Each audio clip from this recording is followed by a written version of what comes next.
Saúde a todos com a paz do Senhor.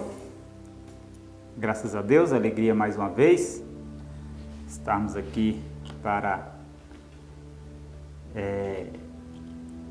um dia mais de bênção na nossa vida, um pouquinho mais de conhecimento em nossas vidas, e isso é motivo de alegria. A própria Bíblia diz: conheçamos e prossigamos em conhecer ao Senhor. Oséias 6:3. Graças a Deus estamos aqui para isso. Mais uma escola dominical. Estaremos estudando a lição de número 7 da nossa revista, Nossa revista aqui, Betel. A lição de número 8, 7 mesmo. Deus intervém através das suas ações. 14 de fevereiro de 2021. Então, ratificando, lição de número 7, 14 de fevereiro de 2021. O nosso tema é: Deus intervém através de suas ações. Toda essa lição, as 13 lições que nós temos aqui, ela está inserida no livro de Esther, a base de nossa lição toda. É o livro de Esther, das 13 aulas que temos, e a aula de hoje, ela está contida no capítulo 4 de Esther, todo o capítulo 4, a nossa lição, ela coloca como texto de referência o versículo 13, 14, 15 e 16, os quais pretendo ler aqui para nós. Diz assim, versículo 13 do capítulo 4 de Esther, diz assim: Então disse Mardoqueu que tornassem a Esther e a dizer: não imagines em teu ânimo que escaparás na casa do rei, mais do que todos os judeus. Porque se de todo te calares neste tempo, socorro e livramento de outra parte virá para os judeus. Mas tu e a casa do teu pai perecereis. E quem sabe se para tal tempo como este chegaste a este rei? Então, versículo 15. Então disse Esther que tornassem a dizer a Mardoqueu. Versículo 16. Vai, ajunta todos os judeus que se acharem em Suzã, e jejuai por mim, e não comais nem bebais por 3 dias, nem de dia e nem de noite. E eu e as minhas moças também assim jejuaremos, e assim irei ter com o rei, ainda que não é segundo a lei. E perecendo, pereço. Maravilha, glória a Deus. Esta é a passagem de referência do nosso texto hoje. Nosso tema da lição de hoje é: Deus intervém através de suas ações. Deixa eu dar uma olhada aqui na hora. Deus intervém através de suas ações. O contexto aqui era muito difícil para Esther. Ela tinha que tomar uma decisão de entrar na presença do rei e falar a favor dos judeus. E era uma decisão de vida ou de morte. Ela teria que aguardar ser chamada para entrar na presença do rei. Mas a pressa, a urgência que ela tinha, a mensagem que ela tinha era tão urgente que ela não tinha como esperar. Então há momentos assim na nossa vida. Então Esther ordenou a Mardoqueu que colocasse os judeus no jejum e na oração, que ela ia entrar sim na presença do rei, para falar em favor aos judeus. Se o rei ele não levantasse, o seu bastão, ela poderia ser até morta. Mas se ele levantasse, era sinal de aceitação da ação de Esther, que ele tinha entendido a urgência dela entrar na sua presença sem ser chamada. Então essa é a essência de nossa lição e é a base de nossa lição aqui hoje. Esther teve que tomar essa decisão. Há momentos nas nossas vidas que nós temos que tomar algumas decisões. E as nossas decisões,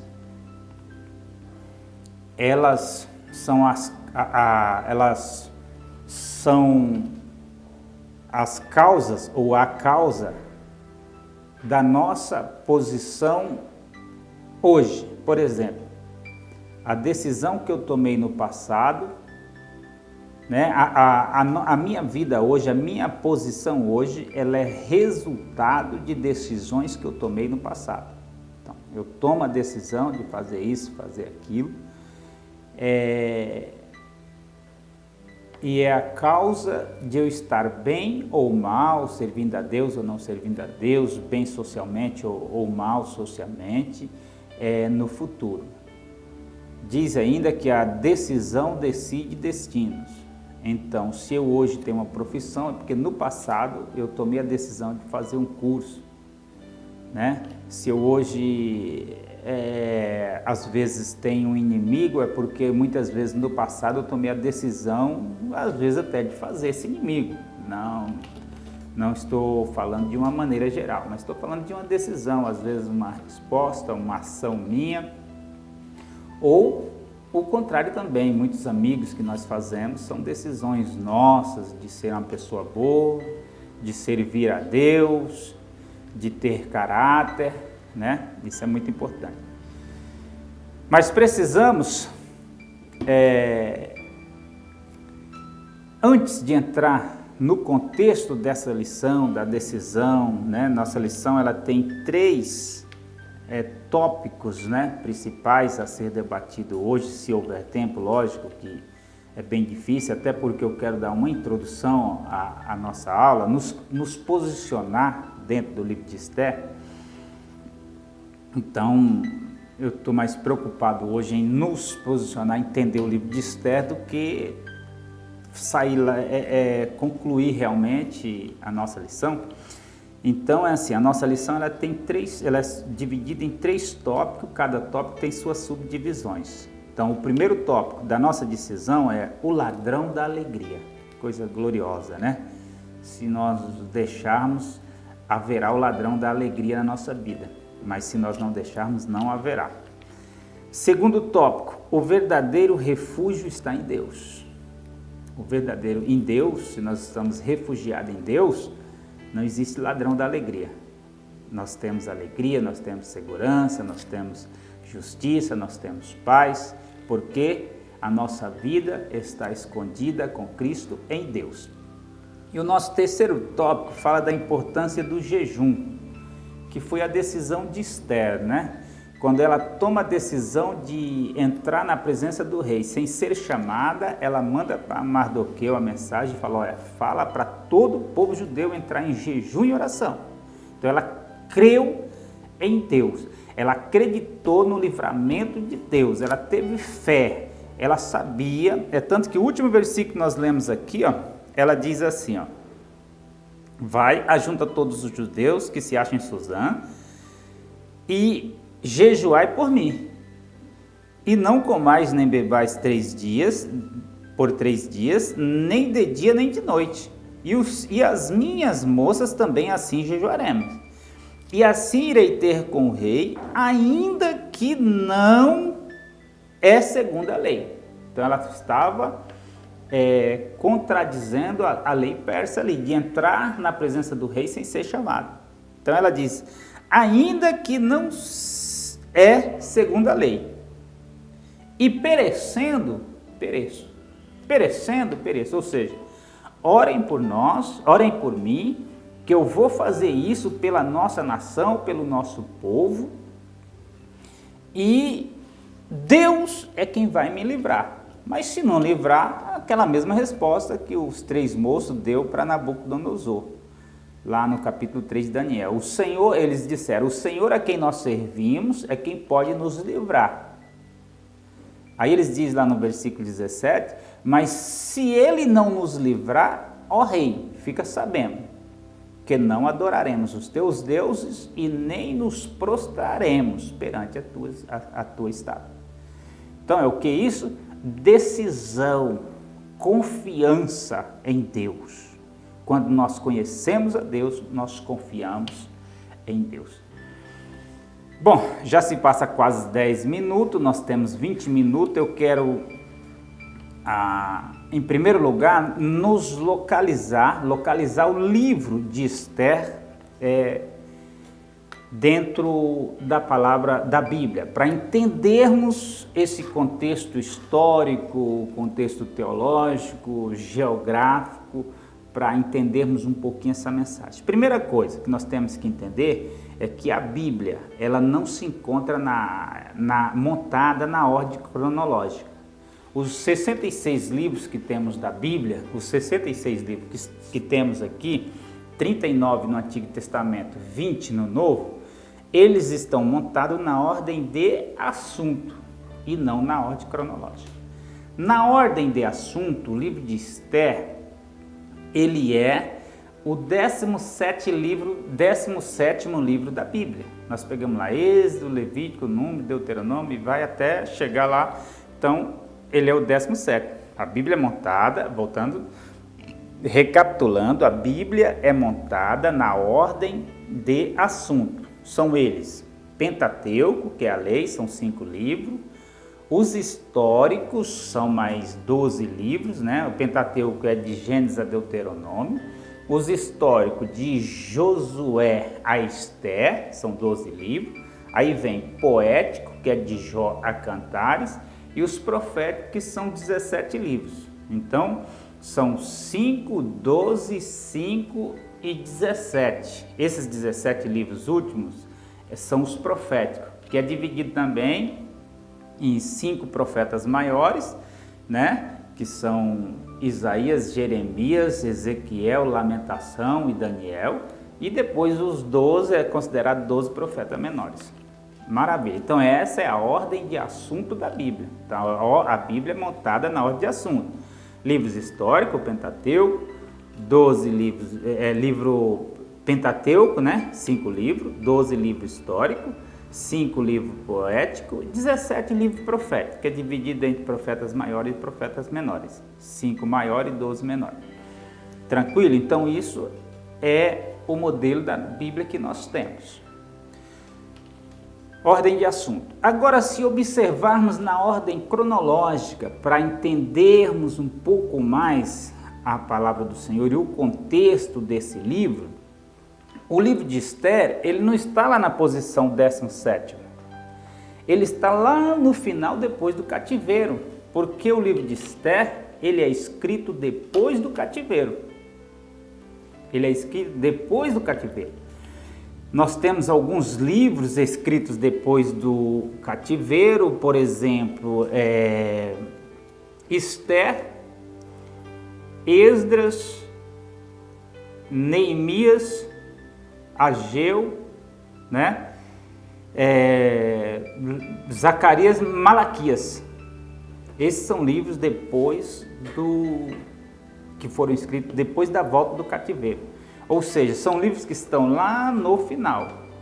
Por que Zacarias e Malaquias? Porque Malaquias, propriamente dito, está lá na ordem certa, lá no final, porque ele está na ordem de assunto, ele é livro profético, então os profetas estão lá. Por que o livro de Esther está cá no início?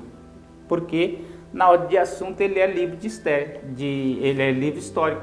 Então está Esther, Esdras, Neemias, aqui no início da Bíblia, né? No início, porque ele está em ordem de assunto. Mas na ordem cronológica, quanto ao tempo, ele está lá no final. Inclusive Malaquias, ele é o último livro da Bíblia. Depois de Malaquias encerra-se o Antigo Testamento, os 39 livros do Antigo Testamento. Malaquias é o último livro ali, e naquele contexto de Malaquias está Esdras, Neemias e Esther. Então isso é que eu gostaria que entendesse. Depois disso acaba o Antigo Testamento. São 400 anos de silêncio até Cristo e inicia-se o Novo Testamento. Então, quais são os últimos livros da Bíblia? Dentre eles, o livro de Esther. Então, a primeira coisa que a gente precisa observar é isso. Primeira coisa, o livro de Esther está lá no final do Antigo Testamento. Não aconteceu lá atrás, está no final. Segundo ponto a observar. O acontecimento de Esther, ele não está nem em Jerusalém, mesmo sendo depois do cativeiro, o rei Ciro, né, Medo-Persa, ele autoriza a volta do povo do cativo de Babilônia para Jerusalém. Quando ele autoriza, o povo volta. Quem mais volta, na verdade, é a tribo de Judá. Por isso o nome Judéia, Judá. Eles voltam para Jerusalém. Jerusalém é a capital da Judéia.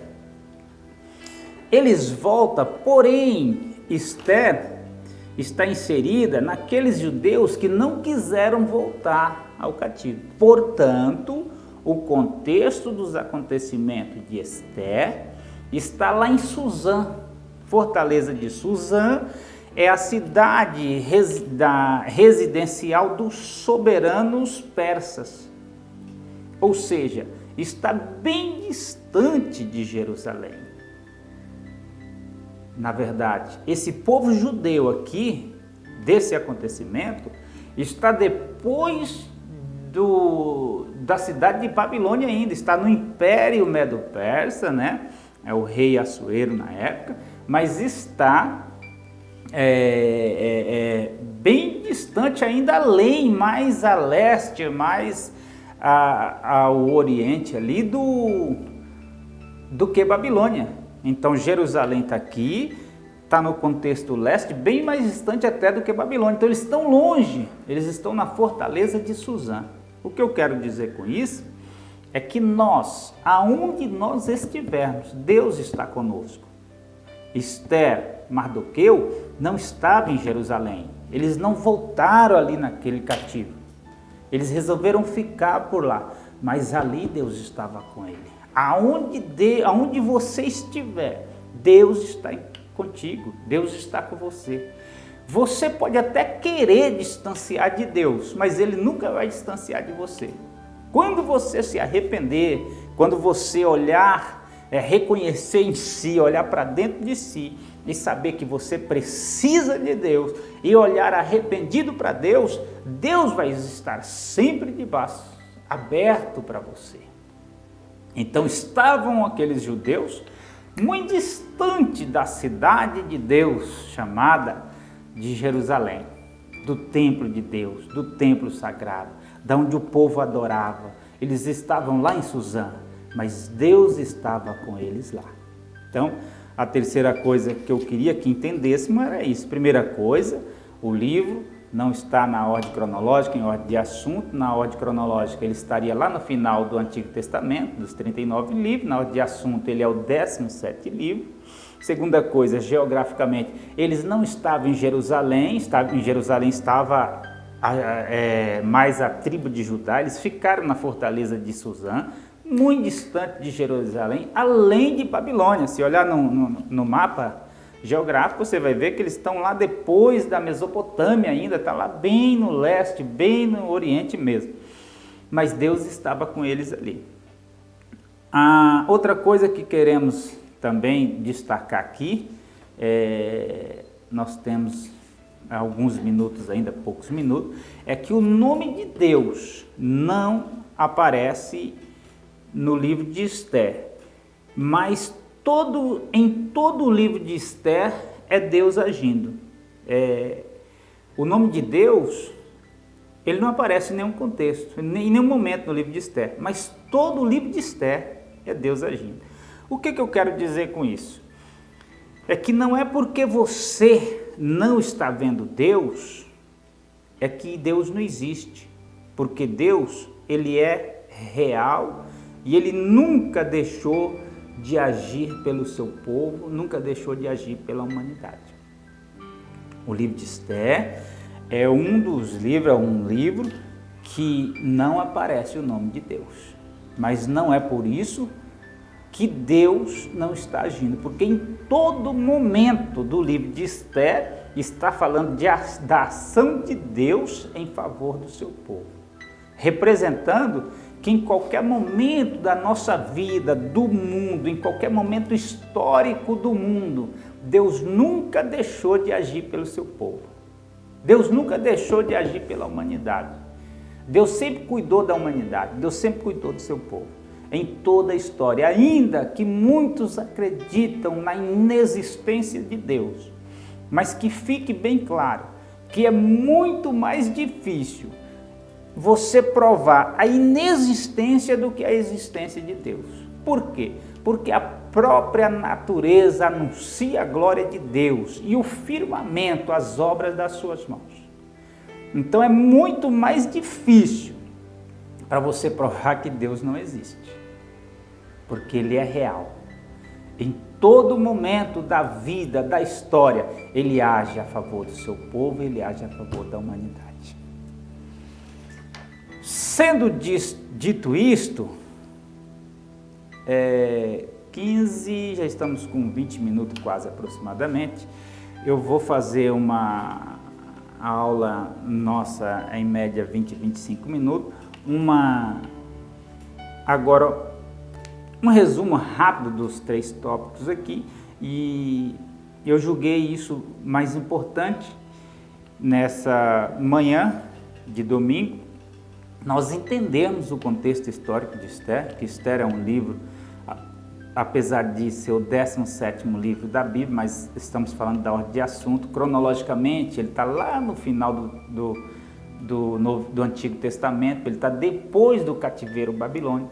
Nós tivemos os livros que foram escritos antes do cativeiro, durante o cativeiro, por exemplo, Daniel e Ezequiel está no contexto do cativeiro, mas nós temos Esdras, Neemias, Esther, Ageu, tudo depois do cativeiro. Então Esther está lá no final, acabando o Antigo Testamento, encerrando com o Antigo Testamento. Geograficamente eles estão longe, mas Deus não os abandona, eles estão perto.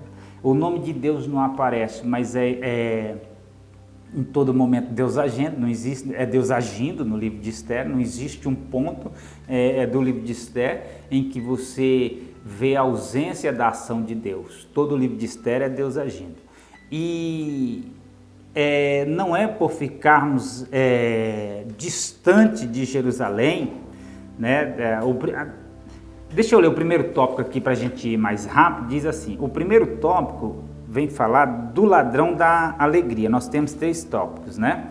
Baseado nesse texto, na ação de Esther entrar na presença do rei, quando Esther entra sem ser chamado, sem ser autorizada contra a lei persa, poderia ser morta, mas ela toma ação, ela acredita em Deus, ela acredita no livramento de Deus, pede os judeus para orarem por ela. Então ela estava em outro país que as leis eram diferentes, não era como em Judá. O povo judeu estava em Judá, a Esther estava lá em outro lado, estava lá na fortaleza de Suzã, muito distante, bem distante de Jerusalém. Só que lá ela clamou a Deus. Onde você estiver, clama a Deus.